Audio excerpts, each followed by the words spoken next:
Je suis Hubert Hasbrouck, chorégraphe, danseur et chercheur spécialisé en danse historique, en danse ancienne en fait, c'est-à-dire danse de la Renaissance et danse baroque. Ce spectacle Magnificence est ma première collaboration avec l'ensemble Douce Mémoire et c'était pour moi un vrai bonheur que cette invitation à faire enfin un spectacle complet sur de la Renaissance française, qui est un style en danse peu connu, et j'avais vraiment envie de saisir l'opportunité de faire une sorte de défense et illustration de cette danse Renaissance.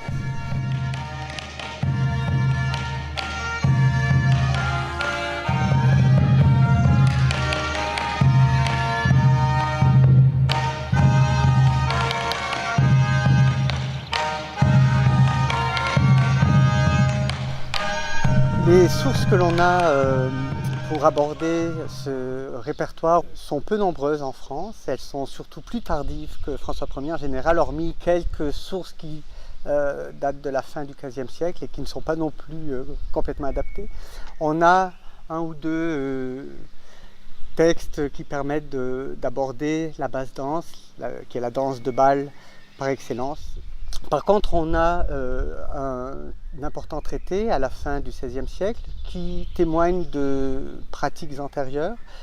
Et j'avais aussi envie d'utiliser les voyages de François Ier en Italie et sa fascination pour l'Italie pour évoquer les possibles transferts de style entre l'Italie et la France, sachant que l'on a plus de sources en Italie pour la Renaissance, même si là encore, le début du XVIe siècle est un vide au niveau des sources.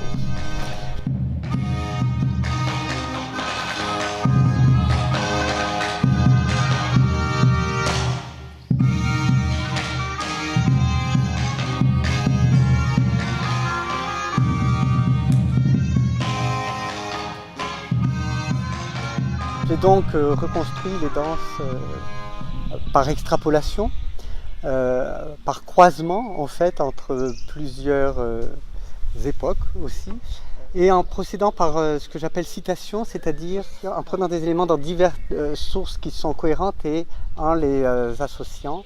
Il n'y a pas véritablement de danse de répertoire hormis une seule basse danse, enfin ballo italien, qui est Rostiboli. Sinon, toutes les danses sont reconstruites.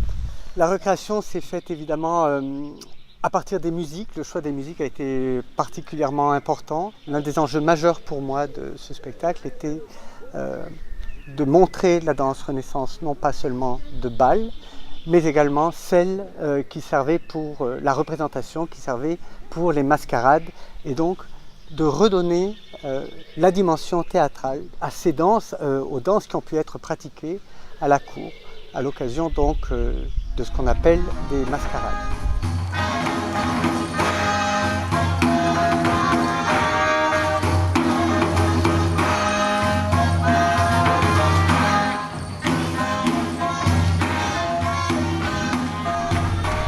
Donc il y a certaines danses qui sont scénarisées, mais il y a aussi dans le choix des musiques la volonté de choisir des musiques qui permettent une sorte d'expressivité, même si c'est une expressivité très abstraite d'une certaine façon, puisqu'elle est fortement liée aux affects musicaux et aux jeux rythmiques. On a également, grâce à la mascarade, la possibilité de construire des personnages, et c'est à travers ces personnages, effectivement, que l'on peut sortir d'une simple danse de bal, on va dire. Et cela m'a permis aussi d'explorer quelque chose à laquelle je tenais beaucoup, d'explorer la virtuosité de cette danse, qui est une virtuosité évidemment parfois peu apparente par rapport aux idées de virtuosité qu'on associe aujourd'hui à la danse, mais qui est réellement exigeante tant dans la précision rythmique que dans la rapidité et la complexité de la combinatoire. C'est à ce titre qu'effectivement ce spectacle me paraît pouvoir offrir un visage, montrer une face méconnue et peut-être un peu nouvelle dans la reconstruction de la danse Renaissance à travers donc cette théâtralité, cette expressivité et cette virtuosité.